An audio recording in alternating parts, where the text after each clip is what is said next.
ஸ்ரீமதே ராமானுஜாய நமஹா. திருவாய்மொழியில் அர்த்தபஞ்சகமானது எப்படி சொல்லப்படுகின்றது என்பதை பார்த்து கொண்டு வருகின்றோம். பரமாத்ம ஸ்வரூபத்தையும் ஜீவாத்ம ஸ்வரூபத்தையும் பார்த்துள்ளோம். அதாவது திருவாய்மொழியில் 4 பதிகங்களில் 4 திருவாய்மொழிகளில் பரமாத்மா எப்படிப்பட்டவன் என்பதை ஆழ்வார் தெரிவித்தார். அதே போல 4 பதிகங்களில் ஜீவாத்மா எப்படிப்பட்டவன் என்பதை ஆழ்வார் தெரிவித்தார் என்பதை பார்த்துள்ளோம். இதற்கு பிறகு இப்பொழுது 4 பதிகங்களில் ஆழ்வார் விரோதியை தெரிவிக்கிறார் என்பதை பார்க்க வேண்டும். இங்கு ஒரு கேள்வி வரும். முன்பே இந்த கேள்வி வந்தது. பரமாத்மாவை பார்த்துவிட்டு ஜீவாத்மாவை பார்க்க வேண்டுமா, இல்லாட்டி முதலிலே ஜீவாத்மாவை பார்த்துவிட்டு பரமாத்மாவை பார்க்க வேண்டுமா என்றால் 2 கிரமமும் தகுந்ததுதான். 2 கிரமத்துக்கும் காரணம் என்ன என்றதை முன்பு நடந்த வகுப்பிலே நாம் அனுபவித்துள்ளோம். அதே போலதான் இங்கேயும் கேள்வி வரும். விரோதியை பார்த்துட்டு பலத்தை பார்க்கணுமா, இல்லாட்டி பலத்தை பார்த்துட்டு விரோதியை பார்க்க வேண்டுமா என்றால் 2 கிரமமும் சரிதான். இங்கு நாயனார் எடுக்கக்கூடிய கிரமம் என்ன அப்படின்னா விரோதி பிறகு பலம் அப்படின்ற கிரமம் இங்க சரி. ஆனா மற்ற இடத்துல பலத்தை தெரிவித்து பிறகு விரோதியானது தெரிவிக்கப்படுகின்றது. அந்த அடைவுக்கு தாற்பயம் என்ன என்றால், விரோதி அப்படின்னா என்ன? விரோதினா தடை. தடை அப்படின்னு சொன்னாலே என்ன கேள்வி வரும்? எதற்கு தடை அப்படின்னு கேள்வி வராதா? பலத்துக்கு தானே தடை. அப்போ முதலிலே பலத்தை சொல்லிவிட்டு அப்படிப்பட்ட பலத்துக்கு இது தடை அப்படின்னு சொல்றது சரிதானே.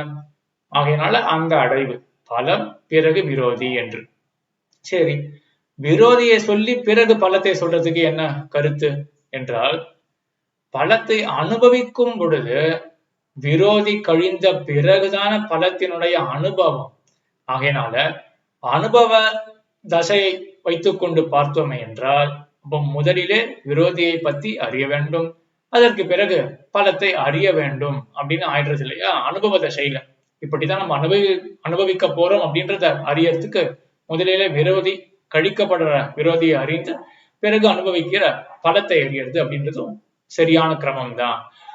அந்த கிரமத்துலதான் இங்க நாயனார் அருளி செய்கிறார். இது ஒரு சற்றே சம்பிரதாய ஆழமான ஒரு கருத்தை கூடயே சேர்ந்து பார்ப்போம். திருமந்திரத்துல 3 பதங்கள். முதல் பதம் பிரணவம். பிரணவம் அப்படின்றது ஆ ஊ மா அப்படின்றதை சேர்த்தால் பிரணவம். அநேகமா எல்லாருக்கும் பிரணவம் அப்படின்னா என்னன்னு தெரிஞ்சிருக்கும். அதற்கு பிறகு நமஹா அப்படின்னு வருது. அதுக்கப்புறம் நாராயணாய. இதுதான் திருமந்திரம். பிரணவத்தினுடைய அர்த்தம் என்னவோ அந்த அர்த்தத்தை தான் நமஹா நாராயணாய அப்படின்ற 2 பதங்கள் விவரிக்கின்றன. ஆனா விவரிக்கும் பொழுது அது பிள்ளைலோகாச்சாரியார் தெரிவிக்கிறார், அகாரத்தை விவரிக்கிறது நாராயண பதம், உகாரத்தை விவரிக்கிறது நமசு, மகாரத்தை விவரிக்கிறது சதுர்த்தி, நாரபதம் என்றும் சொல்லுவார்கள் அப்படின்னு தெரிவிக்கிறார். பிரணவம் ஆ ஊ மா இருக்கு இல்லையா, அதுல ஆ அப்படின்றதுனுடைய விவரணம் என்னன்னா நாராயண அப்படின்றதுதான் விவரணம். ஆ ஊ மான்ற இடத்துல ஊ இருக்கு இல்லையா, அதுக்கு விவரணம் என்ன என்றால் நமஹா அப்படின்னு இருக்கு, அதான் விவரணம்.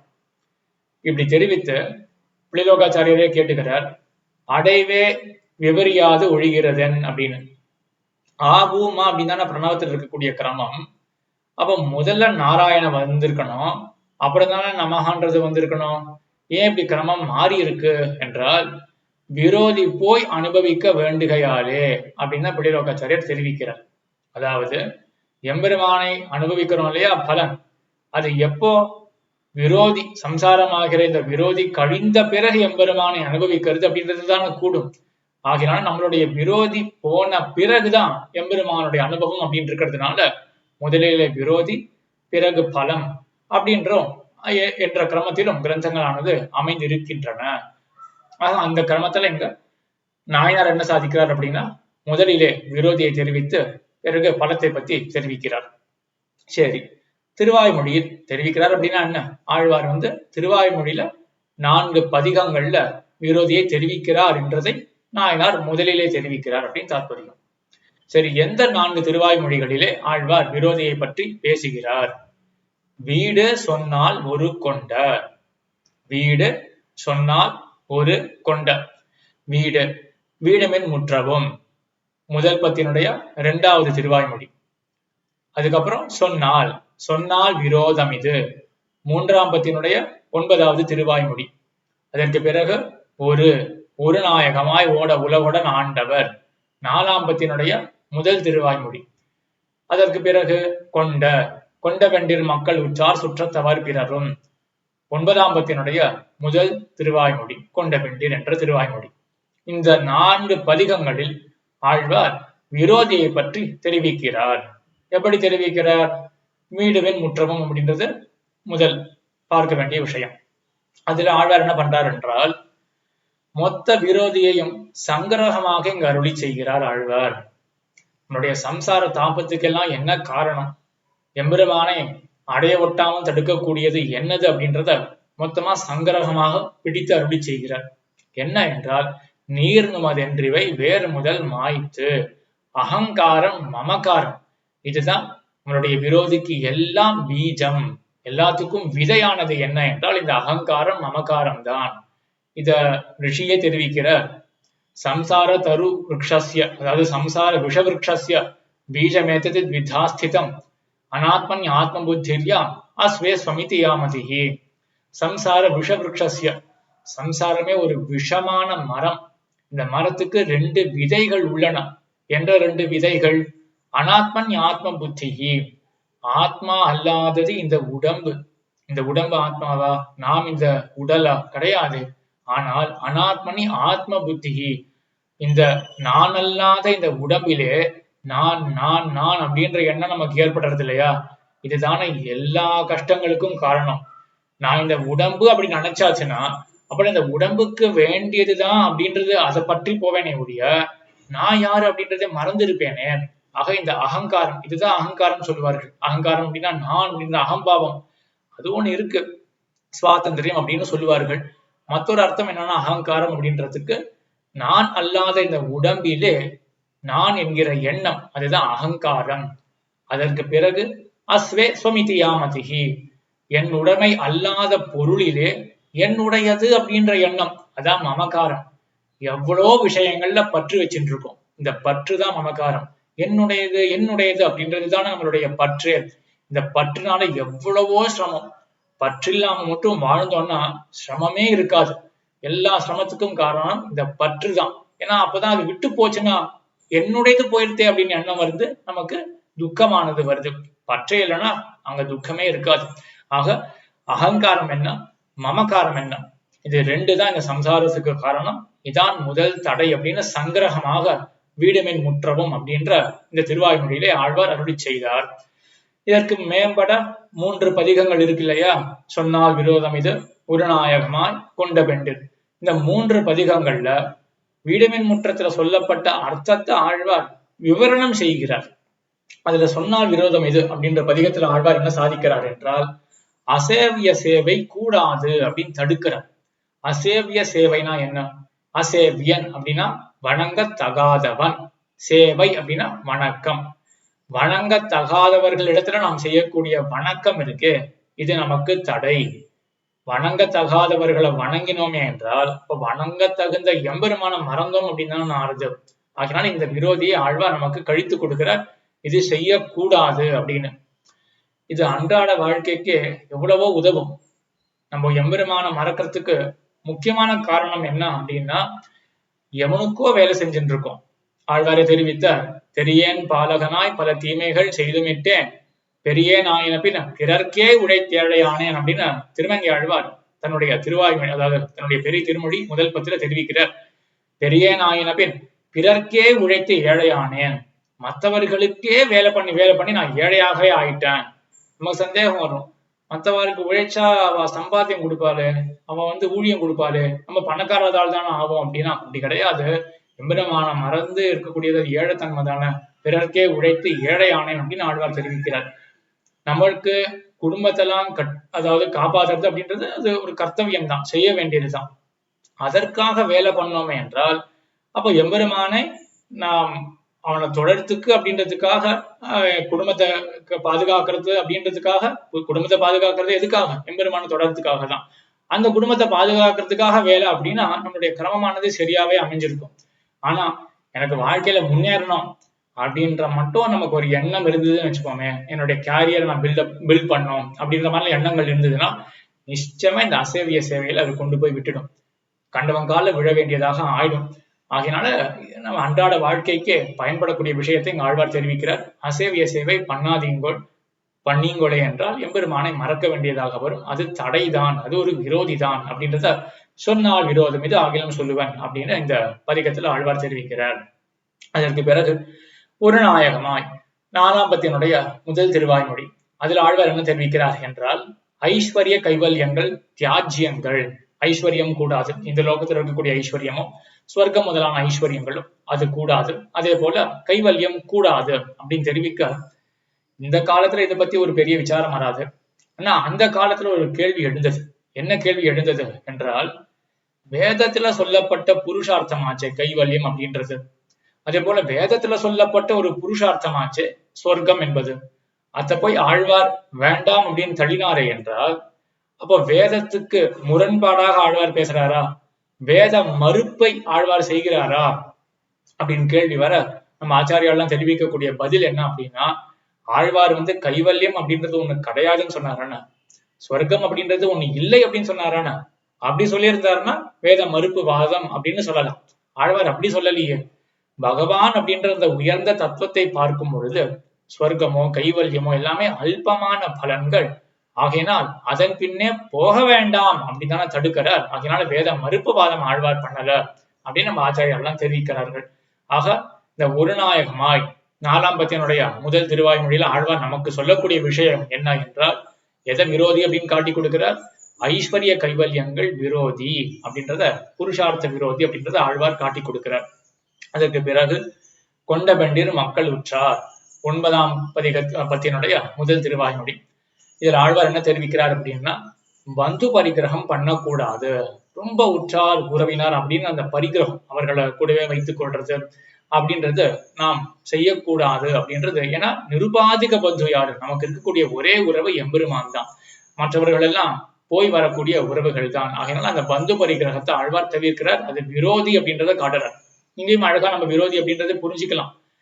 இந்த உறவுக்காரர்களிடத்துல நம்ம மனசை செலுத்தினோமே என்றால், அப்ப கோயிலுக்கும் எம்பெருமான் திருவடிகளுக்கும் எப்படி போறது? அங்க எப்படி நம்ம பொழுத போக்குவோம்? உறவு அப்படின்னு இருந்துட்டோம்னா. ஆகையினால ஆழ்வார் அதை கழித்து கொடுக்கிறார். இங்க ஒரு சந்தேகம் வரலாம், நமக்கு ஏதாவது ஒரு கஷ்டம் அப்படின்னா அப்ப பந்துக்கள் தானே உதவுறார்கள், அவர்கள் எப்படி விட முடியும் என்றால், அந்த கஷ்டம் வந்ததுன்னா அவர்கள் உதவுறார்கள் அப்படின்றது உண்மைதான்.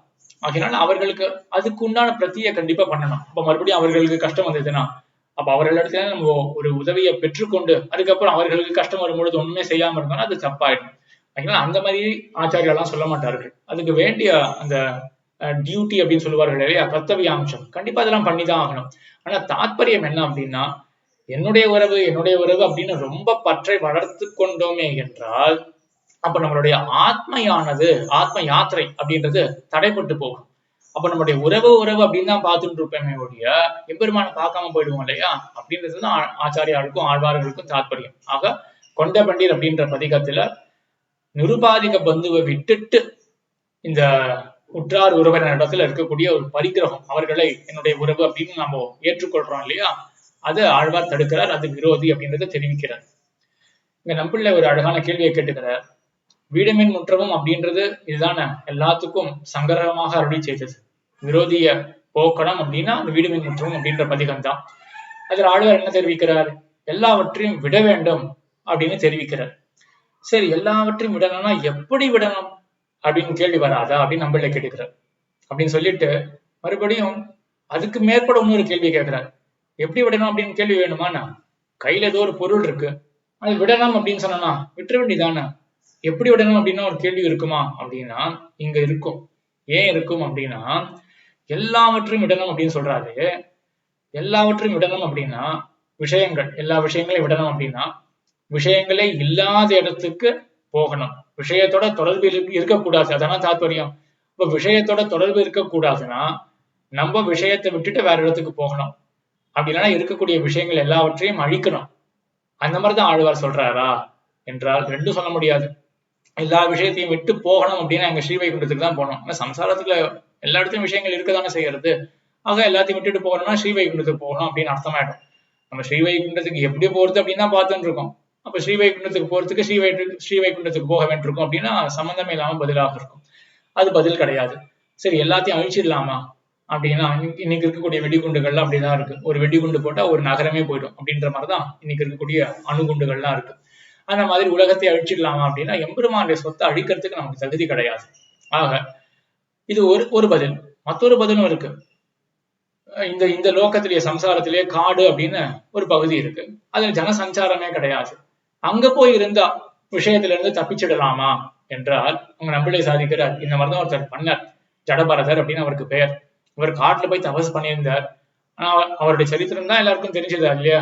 அவர் வந்து கடைசி காலத்துல மான் இடத்துல ஒரு அன்பை கொண்டு அவருடைய அந்த ஆத்ம யாத்திரையை மாறி போயிருச்சு. கடைசியில மானாகவே அவர் பிறவி எடுத்தார் அப்படின்றத சரித்திரம் எல்லாருமே அறிந்ததுதான்.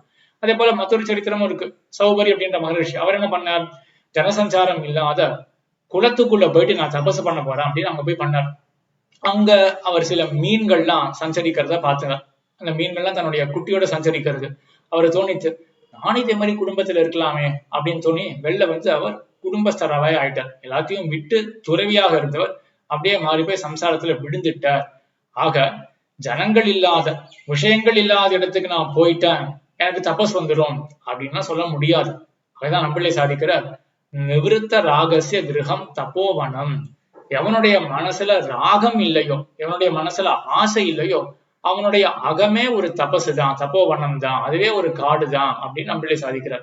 ஆக ஆழ்வார் வீடுமின் முற்றவும் அப்படின்னு சொன்னாரே அதுக்கு என்ன தாற்பயம், எல்லாத்தையும் விட வேண்டும் அப்படின்னா என்ன தாற்பயம்னா மனசுல அந்த பற்ற விட வேண்டும். ஆக நம்மளே ஒரு 2 புருஷால் எடுக்கிறார் உதாரணத்துக்கு. ஒண்ணு ஜனக மகாராஜா, மற்றொருவர் குலசேகர ஆழ்வார். 2 பேரும் ராஜாக்கள். அவர்கள் எதை விட முடியும், வீட்டை விடுறது இல்ல, அவர்களுக்கு நாடே ஒரு பொறுப்பாக இருந்தது.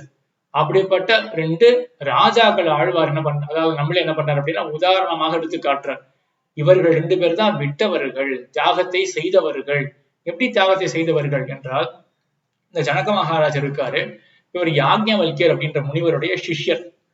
அந்த யாக்ஞவல்கியர் அப்படின்ற முனிவருக்கு மற்ற முனிவர்களும் சிஷ்யர்களாக இருந்தார்கள். வேதாந்த காலக்ஷேபம் பண்ணணும், பிரம்மத்தை பத்தி சொல்லணும். சொல்லும் பொழுது ஜனகர் வராரா அப்படின்றதுக்காக காத்துன்னு இருப்பாராம் யாக்ஞவல்கியர். இதை கண்ட மற்றவர்களுக்கு எல்லாம் தோணித்து, ஜனகர் ஏதோ கொஞ்சம் அதிகமாக சம்பாவனை கொடுக்கிறார் போல இருக்கு, அதுக்காக தான் யாக்ஞவல்கியர் அவருக்காக காத்துன்னு இருக்கார் அப்படின்னு மற்றவர்களுக்கெல்லாம் தோணித்தான். இது யாக்ஞவல்கியர் புரிஞ்சுட்டார். புரிஞ்சின்றவர் ஒரு நாள் என்ன பண்ணார் அப்படின்னா தன்னுடைய யோக பிரபாவத்தினால மிதிலா தேசம், ஜனகருடைய தேசம் இருக்கு இல்லையா, மிதிலா தேசம், அது மொத்தமே பத்தி எரியறா போல ஒரு தோற்றத்தை ஏற்படுத்தினாராம். நாடும் உள்பட காடும் உள்பட எல்லாமே பத்தி எரிகிறா போல தோற்றத்தை ஏற்படுத்தினாராம்.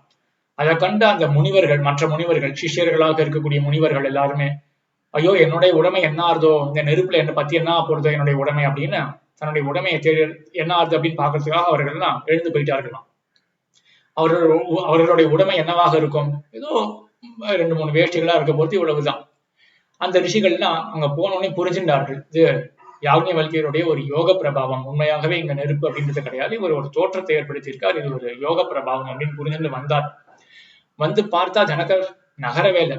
இடிச்ச புலி அப்படின்னு சொல்லுவா, இடிச்ச புலியை போல உட்கார்ந்து இருக்கே அப்படின்னு. இடிச்ச புலி எங்கேயுமே நகராது, அது போல ஜனகராஜர் அங்கேயே உட்கார்ந்து இருந்தார். அப்பதான் புரிஞ்சது இவருடைய பிரபாவம். உடனே கேட்டார்கள், யாக்ஞவல்கியரும் கேட்டார் ஜனகரை, ஏன் போகவே இல்லை அப்படின்னு கேட்கும் பொழுது, ஏன்னா இவர்கள்லாம் இந்த ரிஷிகள்லாம் போனார்களே, இவர்கள் என்ன உடைமை இருக்க போறது, ஒண்ணுமே கிடையாது. இவருக்கோ நாடே உடைமை, மிதிலா தேசத்துக்கே இவர் தான் சொந்தக்காரர். ஆனா இவர் தன்னுடைய நாடு என்ன ஆறுது அப்படின்றத பாக்கிறதுக்கு போகவே இல்லையே, என்ன உன்னுடைய உள்ளத்துல என்ன ஓடின்னு இருக்கு அப்படின்னு கேட்கும் பொழுது அவர் சொன்னார், என்னுடைய சொத்து நாடுன்னு யார் சொன்னது, அனந்தம் பதமே வித்தம் எஸ்யமே நாஸ்தி கிஞ்சனா மிதிலாயாம் பிரதீப்தாயாம் நமே கிஞ்சித் பிரதஹ்யதே. அனந்தம் பதமே வித்தம், என்னுடைய வித்தம், என்னுடைய சொத்து என்ன என்றால் அனந்தம். என்னுடைய சொத்து எம்பெருமான் அனந்தம் தான். அனந்தம் பதமே வித்தம், அனந்தம் அப்படின்றது அழிவில்லாத சொத்து, அது எம்பெருமான் தான் இருக்க முடியும். ஆக அழிவில்லாத எம்பெருமான் தான் என்னுடைய சொத்து. அனந்தம் பதமே வித்தம், எல்லை இல்லாதது என்னுடைய சொத்து. எஸ்யமே நாஸ்தி கிஞ்சன, இப்படிப்பட்ட எனக்கு தனியா குறிப்பிட்டு இதுதான் என்னுடைய பொருள் அப்படின்றது கிடையாது. மமகாரம் இல்லாதவர் ஜனகர். அதனால அவர் சொல்றார், மிதிலாயாம் பிரதீப்தாயாம் நமே கிஞ்சித் பிரணஷ்யதி. மிதிலையானது பத்தி எரிஞ்சால் கூட எனக்கு என்ன நாசம் அதனால அப்படின்னு மமகாரத்தை விட்டவராக தியாகம் செய்தவர் அந்த ஜனகர். அதே போலதான் குலசேகர ஆழ்வாரும், அவரும் ராஜாவாக இருந்து கொண்டேதான் எப்படி இருந்தார். ஆனா வரதம் ராமகதை அருளும் அவன் வாழியே அப்படின்னு அவருடைய வாழி திருநாமத்துல வருது. ஆக குலசேகர ஆழ்வாரும் ராஜாவாக இருந்து கொண்டே ராஜ்யத்தின் மத்தியத்திலேயே என்ன பண்ணார் அப்படின்னா, தன்னுடைய மனசுல திருவுள்ளத்துல எந்த ராகமும் இன்றிக்கே எம்பெருமானை சிந்தித்துக் கொண்டிருப்பதனால அவர் ஒரு சன்னியாசியாகவே இருந்தார். ராஜாவாக இருந்த பொழுதிலும் எல்லாவற்றையும் விட்ட துறவியாகவே இருந்தார் என்று. இதுதான் நாம் விரோதியை விட வேண்டிய பிரகாரம் என்ன அப்படின்னா, மனசுல அந்த சங்கத்தை விட வேண்டும். நிவிருத்த ராகசிய கிரகம் தபோவனம். எவனுக்கு தன்னுடைய மனசுல ராகம் ஆசை அப்படின்றது இல்லையோ அவனுடைய கிரகமே ஒரு காடாக, தபத்துக்கு உரிய காடாக இருக்கும் அப்படின்னு நம்பிள் எங்க சாதிக்கிறார். ஆக ஆழ்வார் 4 பதிகங்கள்ல விரோதி சொரூபத்தை தெரிவிக்கிறார். வீடுமின் முற்றவும் அப்படின்ற இடத்துல அகங்காரம் மமகாரங்கள் விரோதிகள் அப்படின்னு சங்கிரகமாக மொத்தத்தையும் சேர்த்து சாதிச்சுட்டார். அகங்காரம் மமகாரம் தான் இந்த சம்சாரத்துக்கே காரணம் அப்படின்னு. அதுக்கு மேல அதனுடைய விவரணம் தான் எப்படி அகங்காரம் மமகாரம் காரணம் ஆறுது அப்படின்னா, சொன்னால் விரோதம் இது அப்படின்ற 3:9 அந்த பதிகத்துல அசேவிய சேவைக்கு அது காரணம் ஆயிடும். ஏன்னா நமக்கு ஒண்ணு வேணும் அப்படின்னு நினைச்சுதானே நம்ம தகுதியற்றவர்கள் நம்ம போய் சேவிக்கிறோம். ஆக அசேவிய சேவையில அது போய் மூட்டிடும், அது கூடாது அப்படின்னு 3:9 தெரிவித்தார். அப்புறம் ஒரு நாயகமா அப்படின்ற இடத்துல ஐஸ்வர்ய கைவல்யங்கள் கூடாது, அவை விரோதிகள் அப்படின்றத தெரிவித்தார். அப்புறம் கொண்ட பெண்டிர் 9:1 பந்து சங்கமம், பந்துக்கள் இடத்துல அதீவ ஒரு பிரீத்தி அப்படின்றதெல்லாம் கூடாது அப்படின்றதை 9:1 கொண்ட பெண்டிர் அப்படின்ற பதிகத்துல தெரிவித்தார் என்று. இப்படி நாம் விரோதி சுரூபம் என்ன அப்படின்றதை அனுபவித்தோம். இதுக்கு அடுத்தது உபாய சுரூபம். கடைசியில தான் பல சுரூபத்தை பத்தி நாயனார் தெரிவிக்கிறார். ஆக அடுத்தது நம்ம அடுத்த வகுப்புல உபாய சுரூபத்தை பத்தி பார்க்கலாம். ஆழ்வார் திருவடிகளே சரணம், எம்பெருமானார் திருவடிகளே சரணம், ஜீயர் திருவடிகளே சரணம்.